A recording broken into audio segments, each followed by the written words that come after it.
बिस्मिल्लाहिर्रहमानिर्रहीम digital magazine के साथ मैं हूं अनस नवाज। मैं इस वक्त मौजूद हूं जमान पार्क में। ये मैं कैनाल रोड के ऊपर कैनाल के साथ ही ठहरा हूं और यहाँ पे लेफ़्ट साइड पे आपको पाकिस्तान तहरीक इंसाफ के कारकुनान नज़र आ रहे होंगे और दूसरी साइड पे पुलिस नज़र आ रही है जो कि डंडा बरदार है।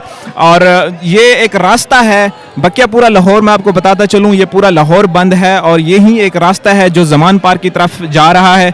बकिया कंटेनर्स लगा के पूरा जमान पार्क का जो भी रास्ता है बंद कर दिया गया है। और उसके अलावा यहाँ पे जो पुलिस है यहाँ से कारकुनान को पकड़ने की भी कोशिश कर रही है क्योंकि वो राइट साइड पे पूरी जो है ना पुलिस जो है ना तैनात है। और उसके अलावा यहाँ पे लेफ़्ट साइड पे जो है ना पाकिस्तान तहरीक इंसाफ के कारकुनान नारेबाजी भी कर रहे हैं। और उसके अलावा वो यहाँ पे पीटीआई के जो स्लोगन्स हैं वो भी उठाए हुए हैं उन्होंने। कुछ जो कारकुनान हैं वो यहाँ पे कैनाल रोड में भी मौजूद हैं। अगर मैं आपको ओवरऑल बताऊँ तो यहाँ पे आज इमरान खान साहब